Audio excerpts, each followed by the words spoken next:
Welcome to the lecture on import quotas and their types. Today we will be taking the different kinds or types of import quotas. आज की इस lecture में हम लोग आयात कोटा के प्रकार को शुरू करेंगे. There are majorly 5 kinds of import quotas. मुख्य तौर पर 5 तरह के आयात कोटा पाए जाते हैं. The first is tariff quota. प्रथम प्रकार होता है प्रशुल्क Kota. So we start our lecture with the first kind of quota. So today's lecture would be on tariff quota, which is also known as customs quota. आज का lecture होगा प्रशुल्क अथवा सीमा कोटा पर. ये हमारा कोटा का पहला प्रकार है. In case of tariff or customs quota, a certain specified quantity of a commodity is allowed to be imported by the government of the importing country, either duty-free or at a low rate of import duty. So a margin is set till where or till which limit the government allows the country to import certain amount of foreign goods without any kind of tariff or at a very low rate of tariff, which is also known as a customs duty or duty fees. प्रशुल्क अथवा सीमा कोटा की अवस्था में आयात करने वाले देश की सरकार वस्तु की कुछ निर्धारित मात्रा देश के भीतर या तो प्रशुल्क मुक्त या फिर आयात शुल्क की कम दर पर आयात करने की आज्ञा देते हैं. उस निर्धारित मात्रा से अगर अधिक आयात की जाती है तो ऊंची प्रशुल्क दर लागू होती है. But if imports are in excess of the specified quantity, then the imports over the specified quantity are subject to a relatively higher rate of tariff. A tariff quota is fixed by law or a government authority. आयात कोटा देश के किसी सरकारी authority यानी किसी एक authority के द्वारा प्रयुक्त किया जाता है या लागू की जाती है. इसे कानून द्वारा निर्धारित की जाती है और ये स्वतंत्र या फिर स्वीकृत कोटा होती है. It is a free accepted and freely agreed upon quota. This is so because it is the result of an agreement between the quota imposing country and the foreign country. The foreign country may be one or more than one countries in this case. यह कोटा इसलिए स्वतंत्र और स्वीकृत कहा जाता है क्योंकि जो कोटा लागू करने वाला देश है और एक या एक से अधिक अन्य देशों में किसी समझौते के परिणाम से यह कोटा लागू होता है. This variant of import quota has certain merits. Let us now discuss them. आयात कोटा के इस प्रकार के कुछ गुण हैं. आइए उस पर नजर डालें. Firstly, this system has the advantage of flexibility and it synthesizes tariff and import quota. So it is basically a mixture of both the qualities and advantages of tariff and quota. पहला, इस प्रणाली में लोचशीलता का लाभ होता है और यह प्रशुल्क और आयात कोटा का एक मिश्रित रूप होता है. Secondly, as the imports above a specified limit are subjected to higher rates of tariff, this system on one hand restricts imports and conserves scarce foreign exchange resources, whereas on the other hand yields revenues to the government. दूसरा, एक निर्धारित सीमा से अधिक आयातों पर क्योंकि प्रशुल्क की ऊंची दर लागू की जाती है, इसलिए यह प्रणाली एक ओर आयात को नियंत्रित करती है तो दूसरी ओर विदेशी विनिमय संसाधन जो कि दुर्लभ है उनकी बचत भी करती है और दूसरी ओर सरकार को राजस्व उपलब्ध भी करवाती है. Thirdly, this system does not prohibit or limit imports completely. Some quantities of importable goods are allowed to enter the domestic market either duty free or at very low rates of duty. तीसरा, यह आयात को पूरी तरह से नहीं रोकता है. आयात योग्य वस्तु की कुछ मात्रा या तो प्रशुल्क मुक्त अथवा प्रशुल्क की कम दर पर घरेलू बाजार में आने दी जाती है. So the government allows some amount of good but it has a condition applied जो हमने पहले भी डिस्कस किया. Fourthly, prices of domestic goods remain related to prices of the foreign products. To be more precise, the home prices of a product must not exceed the foreign prices by more than the amount of customs or import duty imposed on it.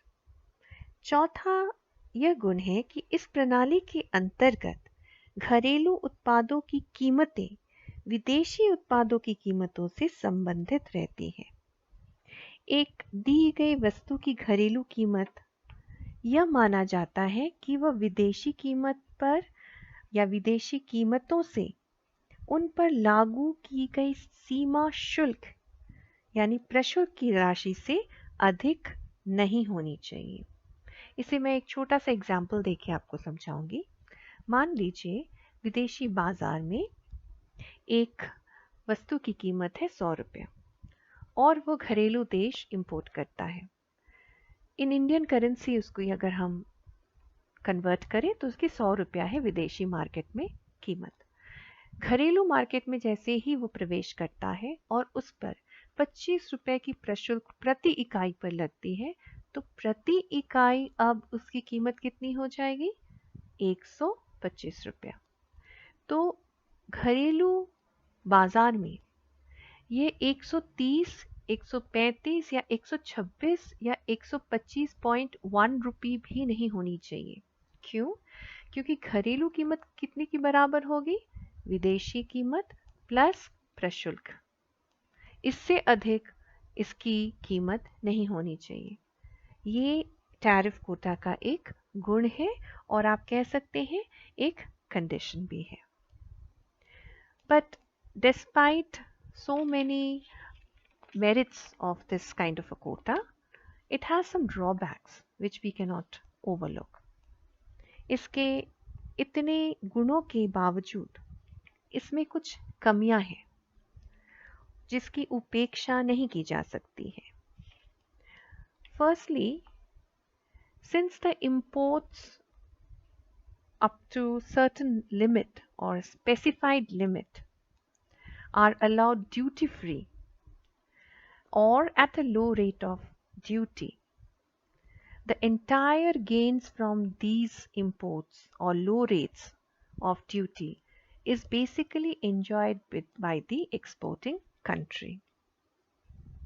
इस प्रणाली की सबसे मुख्य कमी ये है कि एक निर्धारित सीमा तक आयातों को क्योंकि प्रशुल्क मुक्त या प्रशुल्क की कम दर पर आयात किया जाता है, इसलिए कम दरों का सारा लाभ निर्यात करने वाले देश को प्राप्त हो जाता है.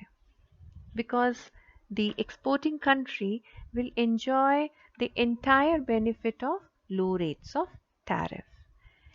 इस तरह के प्रशुल्क से डोमेस्टिक कंट्री या घरेलू देश को अधिक लाभ नहीं होता है. घरेलू देश को सिर्फ टैरिफ या प्रशुल्क से उसकी रेवेन्यू अर्निंग्स होते हैं, अर्थात उसकी जो सरकार की राजस्व आय मिलती है।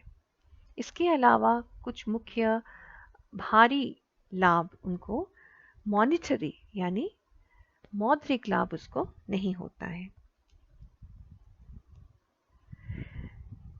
दूसरा, प्रशुल्क की कम दरों पर काफी अधिक आयात का घरेलू कीमत ढांचे पर प्रतिकूल प्रभाव होता है। Secondly, the rush of imports at rates that are low of tariff is likely to have a disturbing effect upon the domestic price structure. तो जो घरेलू कीमत प्रणाली है या कीमत ढांचा है, इस पर इस तरह के आयात कोटे का जो प्रभाव होगा वो प्रतिकूल दिखता है। Thirdly, this system discriminates against the relatively poor sections of the society as they cannot import goods at high tariff rates. On the contrary, the wealthy sections of the society or the rich people can continue to secure the supply of foreign products even at a rate which is at a higher tariff rate. तीसरा जो इसका अवगुण है या दोष है वो ये है कि इस प्रणाली में अपेक्षाकृत निर्धन उपभोग वाले वर्गों के विरुद्ध भेदभाव की जाती है। ऐसा इसलिए हम कह सकते हैं क्योंकि ऊंची प्रशुल्क दरों पर वस्तुओं का आयात नहीं कर सकते हैं जो निर्धन होते हैं, लेकिन जो धनी उपभोक्ता होते हैं वे विदेशी उत्पाद हैं उनकी ऊंची प्रशुल्क दरों पर भी आयात कर सकते हैं। So the rich people are not so much affected as the poor people are affected by this kind of a tariff. इस टैरिफ की कुछ गुण है, कुछ दोष है, लेकिन मैं ये एक स्पेसिफिकली कहना चाहूँगी कि किसी भी टैरिफ को जब हम सारे टैरिफ्स का लेक्चर सुनेंगे तो आप देखेंगे कि हर एक टैरिफ के कुछ गुण होंगे, कुछ दोष होंगे। तो इसीलिए आप ये नहीं कह सकते हैं कि at an absolute manner one tariff can be compared to another tariff and can be said that this is the best for a country. No, ऐसा हम नहीं कह सकते हैं। समय के साथ सिचुएशंस के आधार पर टैरिफ तय की जाती हैं। Political relations, economic relations with the rest of the countries of the world decide what kind of a tariff is best for that country. राजनीतिक, आर्थिक दोनों पक्षों को देखते हुए एक देश की सरकार ये तय करती है कि उसे कौन सी टैरिफ या कौन से कोटा को निर्धारित करना चाहिए।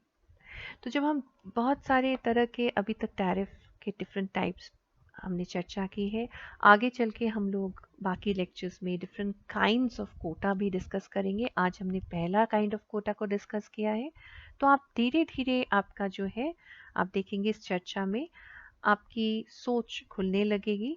हर एक कोटा का गुण और अवगुण देखते हुए आप देखेंगे कि हर एक सिचुएशन में एक स्पेशल गिवन सिचुएशन में एक स्पेशल काइंड ऑफ कोटा ही उपयुक्त होता है। I hope you've understood this lecture. If you have any doubts, you can get back to me on my WhatsApp. And in the next lecture, we will carry on with unilateral tariff quota. हम अगले lecture में एक पक्षीय कोटा को discuss करेंगे।